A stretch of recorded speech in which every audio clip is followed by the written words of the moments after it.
បាទជាបឋមសូមគោរពជំរាបសួរលោកគ្រូថ្ងៃនេះដែរខ្ញុំបានលើកឡើងមេរៀនមួយទាក់ទងជាមួយនឹងការវិតម្លៃផលបត្តិដែលយើងហៅថា portfolio assessment តោះអញ្ចឹងចំពោះមេរៀននេះខ្ញុំបានលើកឡើងមេតិកាចំនួន5ជំរាបជាទី1គឺការវិតម្លៃផលបត្តិហើយទី2យើងនិយាយអំពីចរិតលក្ខណៈផលបត្តិហើយទី3យើង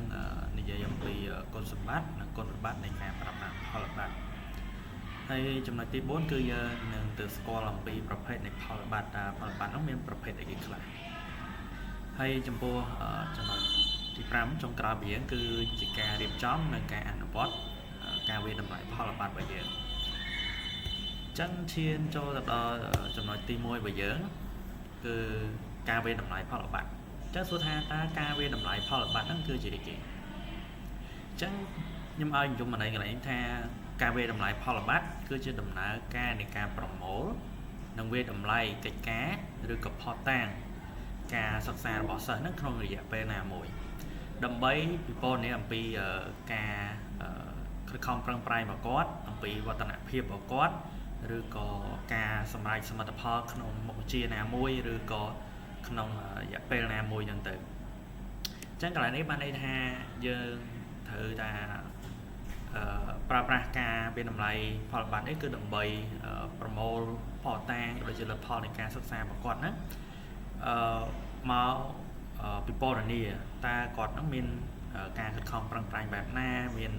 វឌ្ឍនភាពនៃការរីកចម្រើនរបស់គាត់ហ្នឹងបែបណាហើយចំពោះគោលបំណងវិញគោលបំណងដែលយើងប្រើគឺដើម្បីបង្ហាញអំពីការរីកចម្រើនក្នុងការសិក្សាឆ្ពោះទៅកាន់ការសម្រេចគោលដៅនិងស្តង់ដារនៃការសិក្សាអញ្ចឹងគោលបំណងដែលយើងប្រើការវិតម្លៃផលបត្តិហ្នឹងគឺដើម្បីបង្ហាញពីភាពរីកចម្រើនរបស់សិស្សតើសិស្សនីមួយៗហ្នឹងគាត់មានភាពរីកចម្រើនបែបណាកម្រិតណាអញ្ចឹងទៅដើម្បីឆ្ពោះទៅរកគោលដៅនៃការសិក្សារបស់គាត់តោះអញ្ចឹងយើងចូលដល់ចំណុចទី2ចំណុចទី2កន្លែងនេះខ្ញុំលើកមកតកតងជាមួយនឹងចរិតលក្ខណៈរបស់ផលបត្តិអញ្ចឹងចរិតលក្ខណៈរបស់ផលបត្តិមានចំនួន5ដូចជាទី1គឺគោលបំណងច្បាស់លាស់គោលបំណងច្បាស់លាស់នេះគឺសំដៅទៅលើការបន្សំជាមួយនឹងវត្ថុបំណងស្តង់ដារនិងបំណិនសតវត្សនិងបំណិនសតវត្សទី21អញ្ចឹងអានេះគឺជាបន្សំរវាងបំណងរបស់យើងវត្ថុបំណងរបស់យើងហ្នឹងយើងចង់បាននេះគេហើយវត្ថុបំណងដែលយើងកំណត់ហ្នឹងតើវាមានស្តង់ដារអត់ហើយស្របជាមួយនឹងបំណិនសតវត្សទី21ដែរទេទី2គឺនិយាយអំពីការរៀបចំជាប្រព័ន្ធការរៀបចំជាប្រព័ន្ធគឺផលិតផលការងារត្រូវបានប្រមូលផ្ដុំនិងរៀបចំបានយ៉ាងល្អបានន័យថាយើងត្រូវមានការបែងចែកការរៀបចំការងាររបស់យើងហ្នឹងឲ្យបានត្រឹមត្រូវមានសម្ដាប់ធ្នាប់ចឹងទៅមានលក្ខណៈជាប្រព័ន្ធចឹងទៅហើយចំពោះទី3គឺការចូលរួមរបស់សិស្សអញ្ចឹងការចូលរួមរបស់សិស្សនេះគឺសំដៅទៅលើសិស្សត្រូវចូលរួមយ៉ាងសកម្មក្នុងការជ្រើសរើសកិច្ចការនិងមានការលើកទឹកចិត្តកម្រិតខ្ពស់អញ្ចឹងប្រសិនបើយើងធ្វើការវិតម្លៃផលបត្តិហ្នឹងហើយប៉ុន្តែសិស្សមិនមានការចូលរួមអញ្ចឹងក៏វាពិបាកក្នុងការអនុវត្តដែរចំណុចមួយទៀតគឺស្វ័យឆ្លុះបញ្ចាំងអញ្ចឹងស្វ័យឆ្លុះបញ្ចាំងនេះគឺសិស្សត្រូវរៀនវិភាគនិងរិះគន់កិច្ចការរបស់ខ្លួនឯងចាំមកនៅកន្លែងនេះសិស្សពេលដែលគាត់អនុវត្តហើយគាត់ត្រូវចេះឆ្លុះបញ្ចាំងខ្លួនឯងតើការរៀនរបស់គាត់ហ្នឹងវានៅខ្វះខាតចំណុចណាមានចំណុចល្អកន្លែងណាខ្លះខ្វះកន្លែងណាខ្លះអីគឺគាត់ត្រូវធ្វើការឆ្លុះបញ្ចាំងពីខ្លួនឯងចូលដល់ចរិតលក្ខណៈមួយទៀតគឺលក្ខណៈវិនិច្ឆ័យច្បាស់លាស់អញ្ចឹងលក្ខណៈវិនិច្ឆ័យច្បាស់លាស់គឺមានការកំណត់ការដាក់បន្ទុកនិងមានការប្រជុំរវាងគ្រូនិងសិស្សអញ្ចឹងបានន័យថាចុងក្រោយគឺយើងត្រូវតែមានការកំណត់ជាដាក់បន្ទុកឲ្យបានត្រឹមត្រូវជាមានការលំអៀងហើយយើងនឹងមានការជំនួបរវាងគ្រូនិងសិស្សដើម្បីជជែកអំពីបញ្ហានៃការធ្វើការវិភាគទៅលើផលបត្តិរបស់សិស្សម្នាក់ៗហ្នឹងតោះចឹងចូលដល់ចំណុចទី3ខ្ញុំលើកឡើងទាក់ទងជាមួយនឹងគុណសម្បត្តិនិងគុណវិបត្តិនៃការប្រើប្រាស់ផលបត្តិអញ្ចឹង ta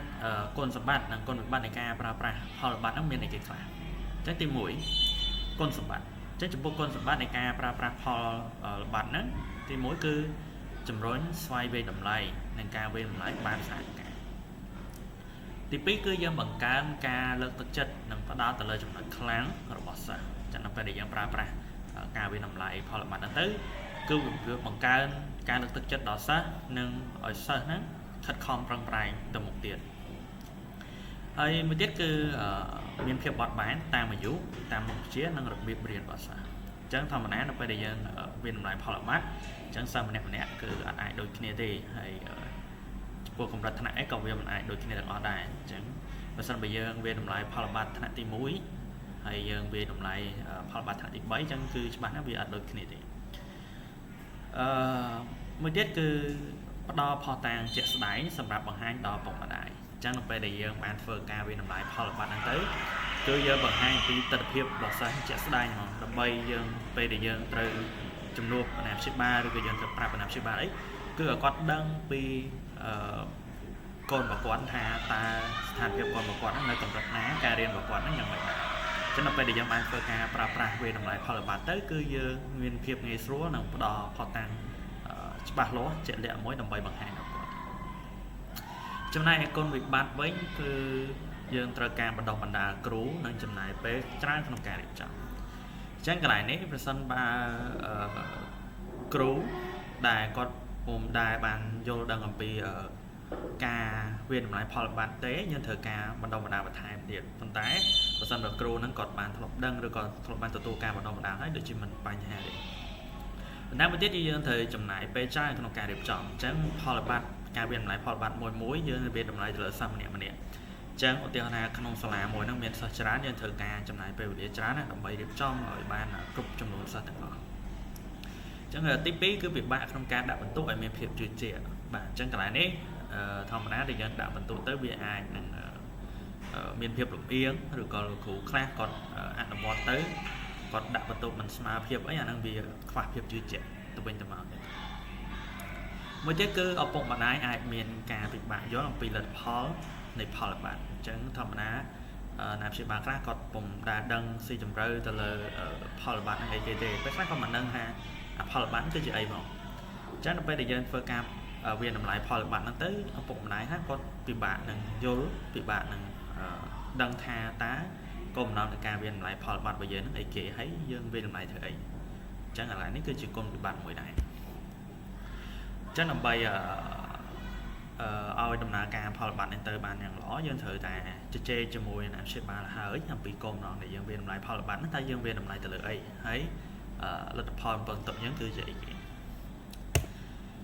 តោះអញ្ចឹងចូលដល់ចំណុចទី4យើងនិយាយអំពីប្រភេទផលបត្តិអញ្ចឹងប្រភេទផលបត្តិទាំងអស់នេះយើងមាន5ដូចជាទី1គឺផលបត្តិស្នាដៃអញ្ចឹងផលបត្តិស្នាដៃនេះគឺបង្ហាញអំពីកិច្ចការដែលល្អបំផុតឬក៏អ្វីដែលសិស្សមានមោទនភាពបំផុតចឹងរៀនថាសិស្សនឹងមានស្នាដៃអីគេគាត់ប្រកែខាងអីគេយើងមានជាផលបត្តិមួយដើម្បីជូនគាត់ដូចជាលិខិតសរសើរទៅលើកិច្ចការណាមួយដែលគាត់ធ្វើដែលគាត់មានស្នាដៃល្អជាងគេនៅក្នុងថ្នាក់ឬក៏នៅក្នុងសាលាចឹងទៅទី2គឺផលបត្តិសមត្ថភាពអញ្ចឹងផលបត្តិសមត្ថភាពនេះគឺបង្ហាញអំពីកម្រិតនៃការសម្រេចលទ្ធផលគោលដៅសិក្សារបស់គាត់អញ្ចឹងរៀនថាកូនសិស្សហ្នឹងគាត់ប្រកែគាត់មានគោលដៅការសិក្សារបស់គាត់ហ្នឹងគាត់អាចរៀបចំជា set ចឹងមកបន្តមកទៀតគាត់បានខិតខំប្រឹងប្រែងទៅរហូតតតែសម្រេចលទ្ធផលទាំងអស់ហ្នឹងបានអញ្ចឹងកន្លែងនេះគឺយើងឲ្យឈ្មោះថាផលបត្តិសមត្ថភាពទី3គឺផលបត្តិគម្រោងអញ្ចឹងផលបត្តិគម្រោងគឺជាការចងក្រងឯកសារតាមជំហាននីមួយៗក្នុងគម្រោងការងារណាមួយឧទាហរណ៍ថាគាត់មាន plan ការងារគាត់មួយទុកចឹងមកបន្តមកទៀតគាត់ចងក្រងវាជាឯកសារនីមួយៗហើយគាត់អនុវត្តការងារហ្នឹងទៅតាមផែនការរបស់គាត់ឬក៏គម្រោងរបស់គាត់ចឹងទៅចា៎នេះក៏ជាផលបត្តិមួយដែរហើយផលបត្តិទី4គឺផលបត្តិប្រាប់ពីការរីកចម្រើនអញ្ចឹងកន្លែងនេះគឺបង្ហាញពីការវិវត្តភាពរបស់គាត់ឬក៏ការផ្លាស់ប្ដូរចំណេះដឹងរបស់គាត់ទៅតាមពេលវេលាអញ្ចឹងឧទាហរណ៍ថាកូនសិស្សហ្នឹងគេខែទី1ខែទី2ទី3ហ្នឹងទៅគាត់មានរៀបចំមួយសេតហ្នឹងទៅតើការវិវត្ត สมรรถภาพหรือการวัดจำแนกดังประกอบนั้นมีการล้างหรือก็ถอยจอดเช่นยังมีจีบพอลบัตม้วนใบเฟอร์ก้าก็ตรามหรือก็เฟอร์ก้าบางห้างยังปีการได้จำนวนประกอบนั่นเองไอพอร์ตบัตรดีแปมจงกลายไปยังคือจีพอร์ตบัตรดิจิทัลจังพอร์ตบัตรดิจิทัลนี่คือการโปรโมทพอร์ตแตงตามระยะประกอบในอิเล็กทรอนิกส์หรือก็การทีมเซ็นเซจังมันในฮะพอร์ตบัตรดิจิทัลมีอัดข้อไอบีพอร์ตบัตรเซ็นเซจิตเต้ก่อนนั้นฮะพอร์ตบัตรเซ็นเซยังอาจเป็นจีสลักกลายหรือก็จีดัชโครโนนักขังกลายอย่างเติมบันไดพอร์ตบัตรดิจิทัลคือยังเฟิร์นนั่นเลยตามระยะประกอบอิเล็กทรอนิกส์คือนั่นเลยออนไลน์จังเติมต่อจังจำนวนที่แปมการเรียบจ้องนั่งอ่านวอดการเวียนน้ำลายพอลบัตจังกลายนี่คือยังเป็นปรับปรุงจำเพียนจังจำเพียนที่มุ้ยคือยังกำหนดโกมน้องกำหนดโกมน้องนั่นคือยังเอาสอบตัวตามสตองด้านนั่งลดพอลบัตตกไปเลยที่ปียังเธอแต่กำหนดรัชนาสมปอนจังเรียบจอมจิกได้หรือก็จิดิจิทัลอะไรนั่นยังไงเฟิร์มบ้าง